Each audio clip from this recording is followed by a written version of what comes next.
दो बातों में मैं थोड़ा सा उलझ रहा हूँ। आपकी बातचीत से जो मुझे लग रहा है, या तो आप कोई एमपी की इलेक्शन कॉन्टेस्ट करने वाले हैं या सीएम बनने वाले हैं, तो इन दोनों में से थोड़ा क्लियर करें कि आप कौन सी दिशा में हैं। देखिए, लगता है कि ये चिंगारी जो हमें लगाई है इसको अब ज़्यादा देर नहीं लगेगी जम्मू कश्मीर फैलते हुए, और इंशाल्लाह हम जम्मू कश्मीर ऐसी ताकतों को, ऐसी पार्टियों को यहाँ से दफन करेंगे और जम्मू कश्मीर में एक नया इनकलाब और एक नई सोच और एक नई जो तरक्की के मोड़ पर जम्मू कश्मीर जाएगा।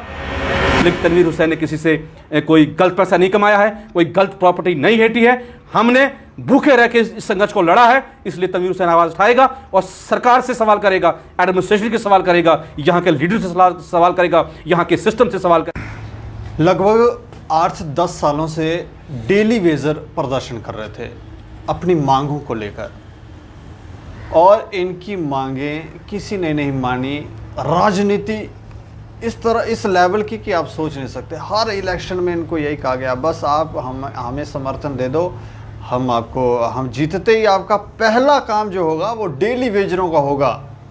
क्योंकि पता है 60,000 डेली वेजरों के साथ कितनी और उनकी फैमिलीज़ और कितने लोग जुड़े होंगे, कितने वोटर हैं। अब ये वोट बैंक की राजनीति जो है चलते चलते इस दौर पे आ गई है कि अब जो Jammu Kashmir casual labourer United front के प्रधान थे तनवीर हुसैन, उन्होंने अपनी जॉब से रिज़ाइन कर दिया।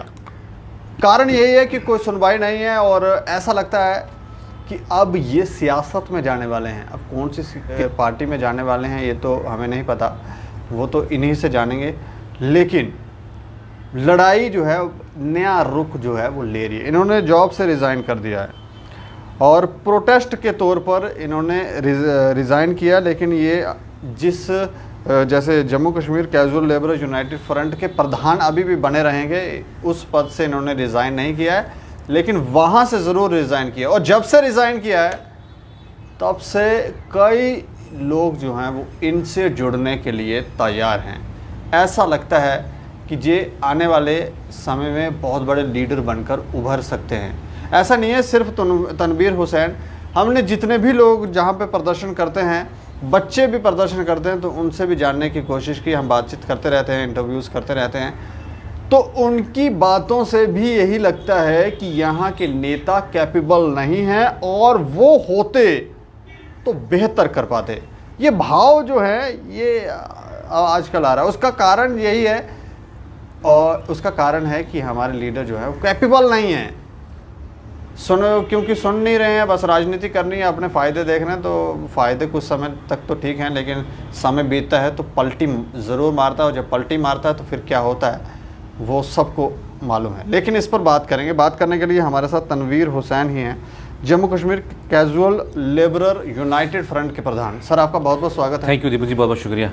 काफ़ी लंबी लड़ाई आपने लड़ी जी, और अब थक हार के अब आपने अपनी जॉब से रिज़ाइन कर दी। जॉब से रिज़ाइन का कारण हमें समझ नहीं आया कि आप जॉब से क्यों रिज़ाइन कर रहे हैं। देखिए दीपक जी, सबसे पहले मैं आपका और आपका जो चैनल है दैनिक सवेरा, इसका बहुत बहुत मैं थैंक्स करता हूँ कि हमेशा से आपने वॉइसलेस पीपल की आवाज़ उठाई, और आज फिर से एक इम्पॉर्टेंट मुद्दे पे आपने यहाँ पे बुलाया। देखियो, जॉब से रिज़ाइन करना एक प्रोटेस्ट के तौर पर हमने किया है, क्योंकि एक शायर ने कहा कि जिस खेत से दहकां को मैसर न हो रोज़ी, उस खेत के हर गुंदा में खोशां को जला दो। कि जो खेत आपको रोज़ी नहीं दे सके, जो खेत आपके बच्चों को परवरिश नहीं करते, उस खेत की रोज़ी को क्या करना है। और ये सिर्फ एक मेरे तनवीर हुसैन की बात नहीं थी, तनवीर हुसैन ने रिज़ाइन दिया नहीं दिया ये इंपॉर्टेंट नहीं है, लेकिन यहाँ 60,000 लोग जो पिछले 20, 25, 30 साल से अपनी जो सर्विसेज जम्मू कश्मीर के विभिन्न डिपार्टमेंट्स में दे रहे हैं, वो PHE है, वो इरिगेशन है, वो PGD है, फ्लड कंट्रोल है, PWD है, कोई भी सुनने के लिए जम्मू कश्मीर में तैयार नहीं है। हर एक वो डेमोक्रेटिक रास्ता, हर एक कॉन्स्टिट्यूशन में हुआ वो गाइडलाइंस, कोई भी हमने नहीं छोड़ी होगी जिस पे हमने काम नहीं किया है। वो जम्मू के अंदर प्रदर्शन हूँ, यहाँ पे भूख हड़तालें हूँ, यहाँ के सचिवालय के घेरा हूँ, यहाँ के मंत्रियों के कोठियों के घेरा हूँ, यहाँ के ऊंचे ऊंचे अधिकारियों के जिनके HOD ऑफिस जो बने उनके घेराव ना हूँ, और यहाँ से कश्मीर के अंदर सेक्रेटरीट, प्रताप पार्क में, लाल चौक में रैलियाँ, और फिर दिल्ली के जंतर मंतर पर भी इस आवाज़ को, पहले ऐसे association Jammu Kashmir casual labour front है जिसने इस आवाज़ को दिल्ली तक भी पहुँचाया। और उसके बाद सेकेंड राउंड पे आते हम, यहाँ के हर एक, चाहे वो मिनिस्टर रहा हो, चाहे वो अपोजिशन में हो, चाहे वो सरकार में रहा हो। यहाँ के इससे पहले सत्यपाल मलिक जी जब यहाँ पे गवर्नर रूल था, उसके बाद जब यूटी बनी तो जीसी मुर्मू जी, उनके साथ हम बात की। उसके बाद एलजी मनोज सिन्हा जी, फिर डॉक्टर जितेंद्र सिंह जी जो MOS से केंद्रीय में राज्य मंत्री, जो प्रधानमंत्री के ऑफिस और कुर्सी में समझो, उनसे भी बात की।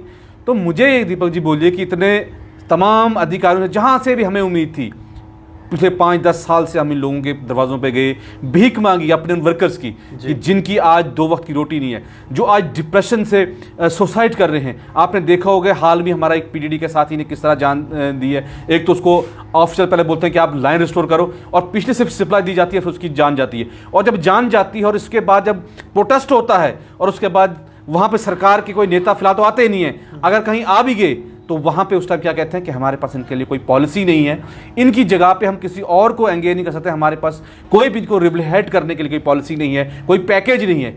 तो मुझे कहो कि इस देश में, जिस राज्य में अब हिंदुस्तान को इस वक्त लगभग 74 ईयर्स जो आज़ादी की हो गई, आज़ादी के बाद भी अगर ये जुल्म जो है इस वक्त हिंदुस्तान या जम्मू कश्मीर में हो रहा है, तो आप बोलिए यहाँ पे हम उस जॉब को क्या करें जो जॉब हमें हमारे बच्चों की सेफ्टी नहीं दे सके, हमारे बच्चों के मुस्तकबिल को सेव नहीं कर सके। इसलिए ये जॉब छोड़ने का जो मैंने फैसला लिया है। और साथ ही साथ यहाँ के पॉलिटिकल लीडर्स, 24 तारीख को एक ऑल पार्टी मीटिंग दिल्ली के अंदर होती है और उनको प्रधानमंत्री ने बुलाया, और प्रधानमंत्री सबके हैं, वो मेरे भी हैं, वो भारतीय जनता पार्टी के भी है, वो पूरे हिंदुस्तान के 130 करोड़ की जो जनता है उनके प्रधानमंत्री है। वहाँ पे इन लोगों को अपनी बात रखने का मौका मिला प्रधानमंत्री के सामने। और वहाँ क्या बात हुई आपने खुद देखा होगा। कश्मीर में क्या इन्होंने उनको दिखाया, जी हम 370 के ऊपर ये क्यों टूटा गया, उसके ऊपर बात होगी।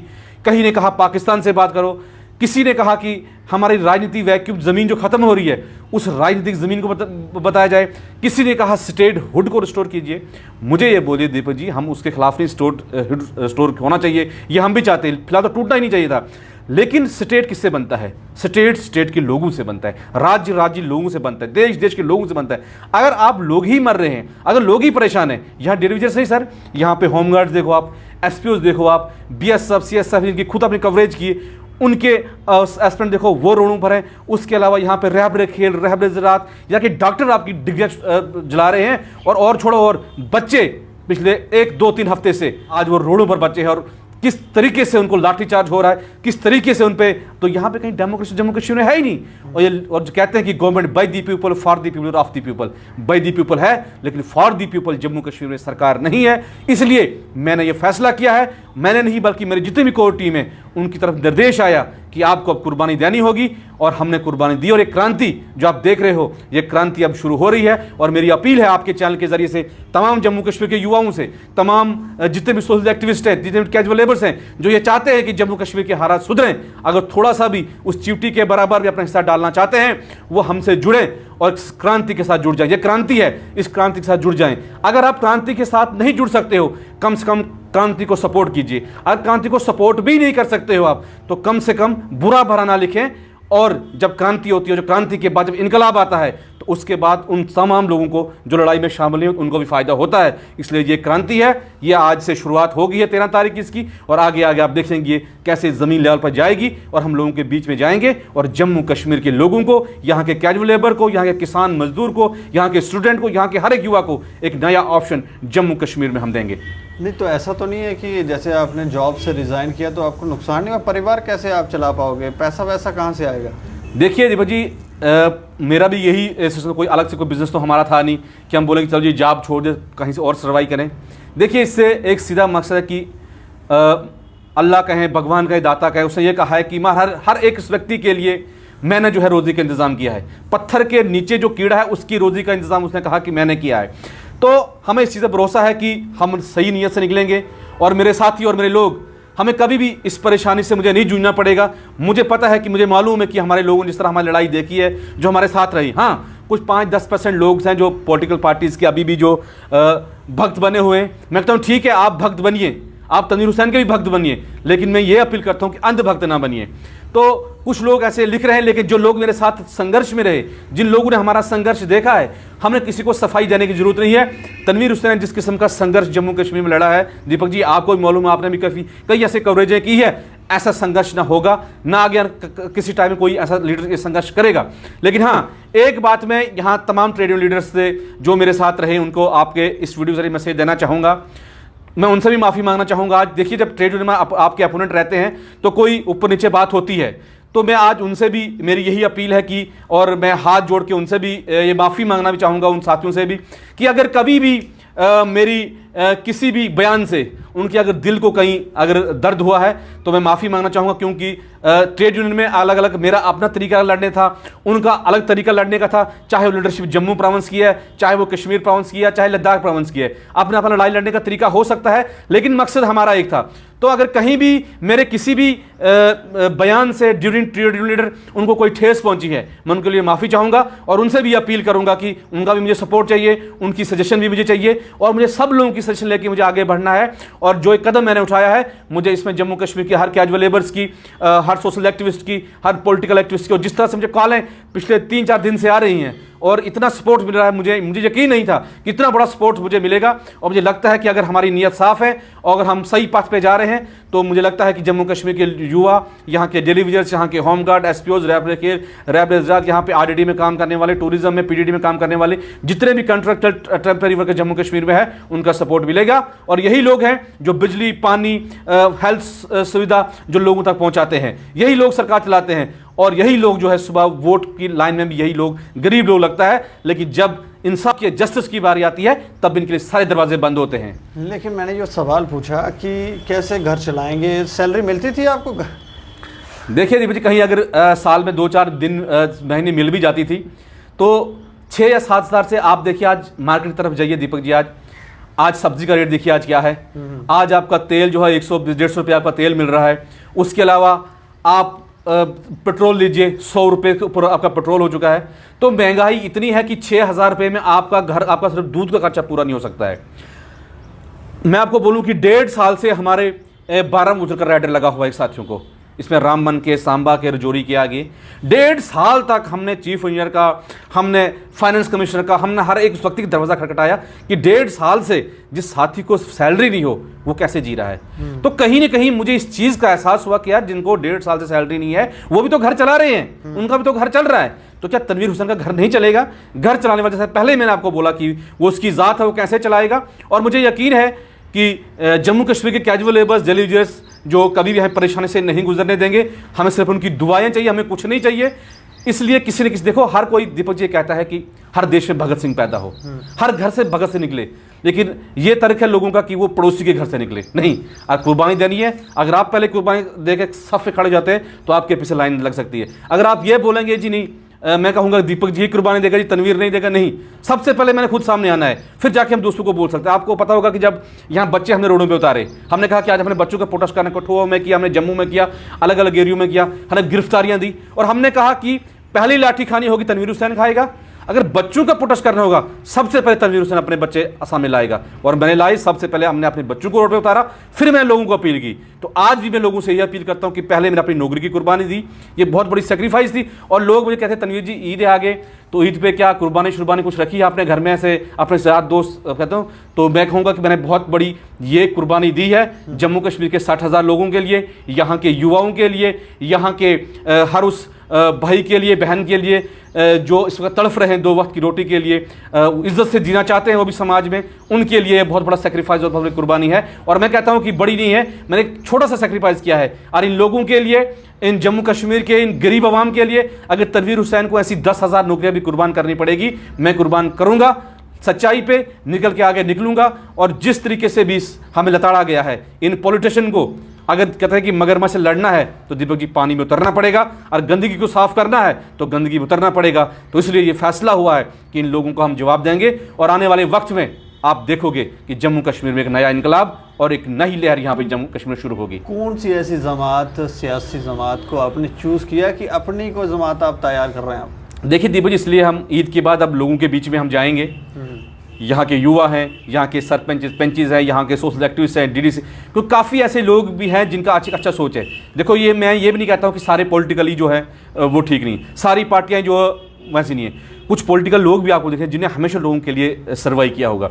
कुछ सोशल एक्टिविस्ट ऐसे निकलेंगे जिसने हमेशा लोगों के लिए, कुछ ऐसे देखोगे जिन्होंने एक केला भी दिया, किसी को दिया, 10 फोटो उठाएंगे, किसी ने एक आटे की गुत्थी भी दी होगी तो सोशल मीडिया पर उन्होंने किया होगा। और कुछ ऐसे भी काम इंटरनली हुए हैं जो सिर्फ लोगों की सेवा करना चाहते हैं, वैसे लोगों के वैसे लीडरों के हम संपर्क में, उनके पास जा रहे हैं और खुद भी वो अप्रोच कर रहे हैं। तो अभी कोई पार्टी, कोई संगठन फाइनल नहीं हुआ, लेकिन लगता है कि अगस्त के पहले या दूसरे हफ्ते तक ये सारी चीज़ें फाइनल हो जाएंगी। लेकिन पहले हम अपने लोगों के बीच में जाएंगे, अपने जितने भी हमारे साथी उनके बीच में जाएंगे और जो भी मिलजुल के एक फैसला होगा उसके ऊपर हम आगे बढ़ेंगे।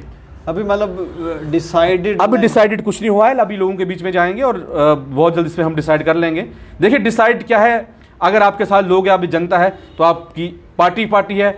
अगर आपके साथ लोग नहीं है तो अगर बड़े बड़े आप दावे करते हैं, जी हम, जब आप देखते हैं कि यहाँ बड़े हमारे स्पोक्स पर्सन जो टीवी चैनल में बैठे होते हैं, उनको ये नहीं पता हो कि बाहर का टेम्परेचर कहाँ है, हमारा वर्कर इस वक्त कहाँ पे काम कर रहा है। बहुत बहुत डिपेंडेंट देखोगे टीवी नेशनल चैनल के ऊपर, नहीं जी देश के लिए हम ये करेंगे, देश संकट में है, देश के लिए हम जी देशभक्ति है। तो देशभक्ति क्या है? देशभक्ति सबसे पहले है देश के लोगों को बचाना है, सबसे बड़ी देशभक्ति है।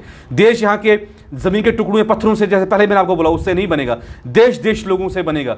तो देश का लोग अगर परेशान है आज जम्मू कश्मीर का जो डेलीवेजर मुझे कहिए कि जिसको ये आशा होती है कि मेरी सैलरी आएगी, अब ईद आ रही है, कितने लोगों के मुझे मैसेज फोन आए, जनाब ईद आ रही है, आप बोले हम ईद पे कैसे करना है। तो ये लोग बड़े बड़े जो ब्यूरोक्रेट्स हैं, अपने बच्चों को ईद पे नए नए कपड़े, नए नए पकवान, नए नए गिफ्ट, और हमारा डिलीवरी साथी, मजदूर साथी, वो ईद के दिन भी रो रहा है।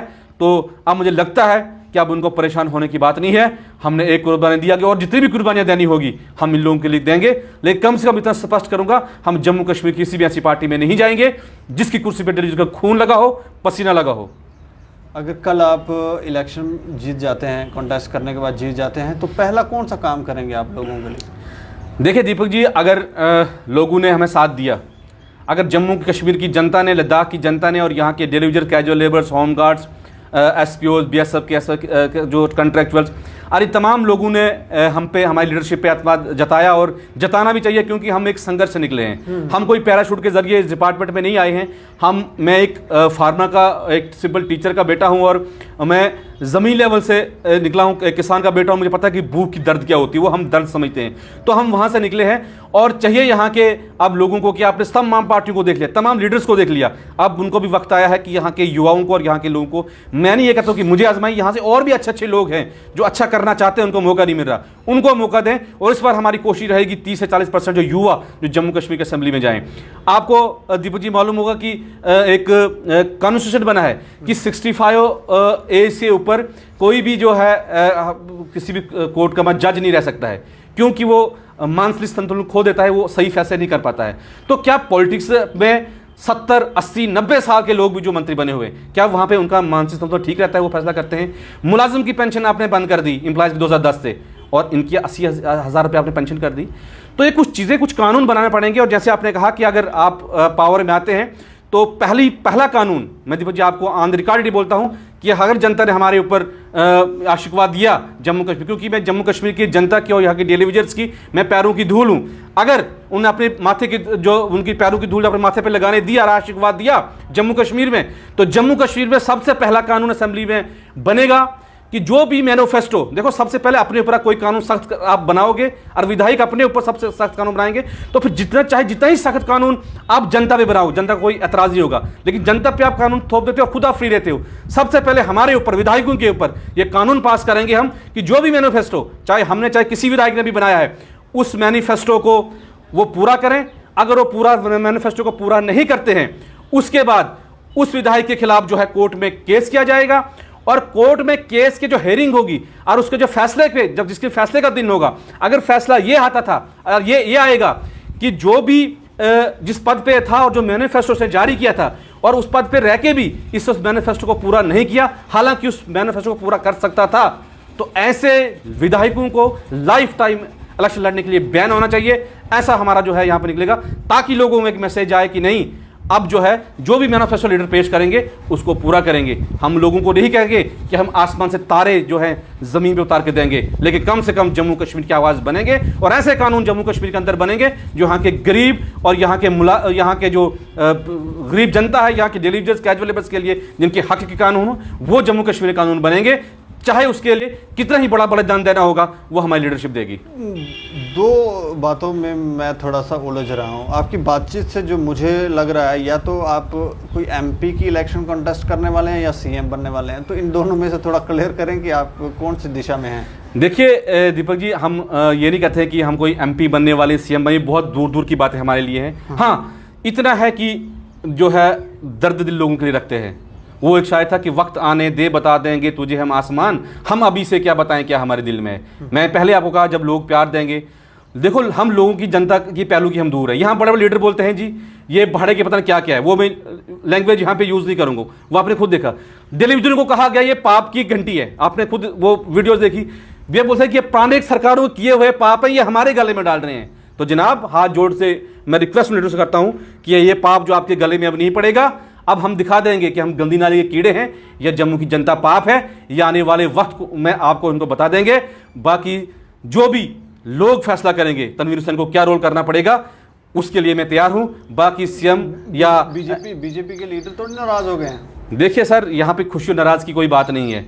अगर उनने हमारे काम किए होते तो आज तनवीर हुसैन उनके गुण गाता यहाँ पे बैठ के, क्योंकि हमने कहा था फर्स्ट डे जिसने हमारी संगठन बना था दीपक जी, हमें दो चीज़ अपने लोगों को भी उस टाइम क्लियर कर दी थी। जब हमारा इसका जो हमने बाइलाज अपने एसोसिएशन के बनाए थे, हमने कहा दो चीज़ें आपके साथ हमने वर्करों सामने बोला था। एक, कभी भी आपसे धोखा नहीं करेंगे, किसी भी चीज़ में किसी भी टाइम आपकी मूवमेंट को बेचेंगे नहीं। आपने खुद देखो कि ट्रेड यूनियन लीडर के पॉलिटिक्स में चले गए, ट्रेड को यूज़ किया, वो अलग बात है, वो क्या गए। हमने डेट्स को ये कहा कि जो भी फैसला होगा आपके हक के लिए हम फैसला लेंगे, आपके मूवमेंट को कभी नहीं बेचेंगे, लड़ेंगे। और इन लोगों को तो डिपार्टमेंट मान ही रहा था कि डिपार्टमेंट है भी कि नहीं है। एक लंबा संघर्ष के बाद सरकार ने इनको रिजस्ट किया, इनको जो है एक नई जो दोबारा से इनको जो रिऑर्गेनाइज कराया, हमने यहाँ पे ऑनलाइन कराया। अब जाके सरकार ने माना कि 60,000 फिक्र सरकार नहीं मानती। एक बड़ी लड़ाई हमने लड़ी यहाँ पे। और दूसरी, आप पार्टियों की बात करते हैं सर, पार्टियों को हमारा यही मैसेज है कि किसी भी पार्टी ने जम्मू कश्मीर डेलीगेट्स को सिर्फ एज ए वोट बैंक जो यूज़ किया है, अब हम as a vote bank use नहीं होंगे। 60,000 लोग डेलीगेट्स हैं, फिर आप होमगार्ड्स को ऐड कीजिए, फिर आप बीएसएफ सीएसएफ के एस्पिरेंट्स हैं, आपके स्टूडेंट्स हैं, आपके युवा हैं, आपके रेहब्रेक है, रेहब्रेस्ताद एचडीएफसी में काम करने वाले वर्कर्स हैं, आरडीडी में काम करने वाले वर्कर्स हैं। बहुत बड़ा एक परिवार है। तो यही परिवार है जो सप्ताह बदलता है। और जब आपको पता है कि जब सप्ताह परिवर्तन आता है तो बड़े बड़े लोगों के राज्यों के सिंहासन भी डोल जाते हैं। और मुझे लगता है कि ये चिंगारी जो हमें लगाई है, इसको अब ज़्यादा देर नहीं लगेगी जम्मू कश्मीर फैलते हुए। और इंशाल्लाह हम जम्मू कश्मीर ऐसी ताकतों को, ऐसी पार्टियों को यहाँ से दफन करेंगे और जम्मू कश्मीर में एक नया इनकलाब और एक नई सोच और एक नई जो तरक्की के मोड़ पर जम्मू कश्मीर जाएगा, जिसमें यहाँ के मजदूर, किसान, कैजुअल लेबर्स, जितने भी समाज के जो बिछड़े हुए लोग हैं, उनको बेनिफिट मिलेगा। और जब बाबा साहब भीम अम्बेडकर की एक बात यहाँ पे लास्ट पे ऐड करना चाहूँगा, एक संविधान सभा लगी थी, तो वहाँ पे किसी साथी ने सवाल किया, तो बोला बाबा जी आप हमें बोलिए कि देश में हुकूमत कौन करेगा। तो उन्होंने कहा जो पब्लिक जो चुन के भेजेगी वही हुकूमत करेगी। तो उन्होंने कहा फिर विपक्ष कौन रहेगा, तो जिनको लोग नकारेंगे वो विपक्ष में बैठेंगे। तो फिर उन्होंने कहा नहीं बाबा यार, कहीं पे विपक्षी नहीं रहा। जैसे दिल्ली में आपने देखा होगा कि 57 सीटें आई, वहाँ कोई विपक्षी नहीं रहा। तो उन्होंने कहा फिर विपक्ष का रोल अदा कौन करेगा। फिर उन्होंने कहा कि विपक्ष का रोल जो है वो जनता अदा करेगी और जनता उसका फैसला करेगी कि अगर सरकार के गलत किया तो जनता सरकार के खिलाफ आवाज़ उठाएगी। और मुझे लगता है कि इस टाइम विपक्ष का रोल करना इसका जनता, आम जनता का हमारा फर्ज था, इसलिए मैंने रिजाइन दिया और विपक्ष का रोल हम अदा करेंगे। और कुछ लीडर यहाँ डर रहे हैं, विपक्ष यहाँ पे डर रहा है, घरों में बैठा है, कोई भी रोड पर नहीं कर रहा है, सिर्फ घर में बैठ के बयान दे रहे हैं ये हो रहा है वो हो रहा है। लेकिन इस वक्त विपक्ष को जो उन लोगों को, नेताओं को करना था, कोई भी विपक्ष नहीं कर रहा है, लोग डर रहे हैं। लेकिन तनवीर हुसैन ने किसी से कोई गलत पैसा नहीं कमाया है, कोई गलत प्रॉपर्टी नहीं हेटी है। हमने भूखे रह के इस संघर्ष को लड़ा है, इसलिए तनवीर हुसैन आवाज़ उठाएगा और सरकार से सवाल करेगा, एडमिनिस्ट्रेशन के सवाल करेगा, यहाँ के लीडर से सवाल करेगा, यहाँ के सिस्टम से सवाल करेगा। और हम करेंगे जब तक ये जवाब नहीं देंगे। सवाल करना हमारा काम है और अगर सवालों का जवाब नहीं देंगे तो आने वाले असेंबली इलेक्शन में इनको जम्मू कश्मीर की जनता इन लोगों को जवाब देंगे और इनको विपक्ष में बिठाने का काम यहाँ की जम्मू की जनता करेगी। चलिए, शुक्रिया तनवीर जी हमसे बातचीत करने के लिए। थैंक यू दीपक जी, बहुत बहुत शुक्रिया। तो ये काफ़ी अच्छी बात कह रहे हैं, लेकिन एक बात मैं भी क्लियर करके बताना चाहता हूँ, इस समाज को बदल वही सकता है जो खुद पाक साफ है, जिसने कोई घोटाले नहीं किए, जो कहीं स्कैमों में उलझा नहीं है गलत तरीके से। जैसे इन्होंने कहा कि कोई गलत पैसा नहीं कमाया है, गलत पैसा जिसने नहीं कमाया वही शख्स जो है वो चेंज ला सकता है। वो लोग क्या चेंज लाएंगे जो खुद ही करप्ट हैं।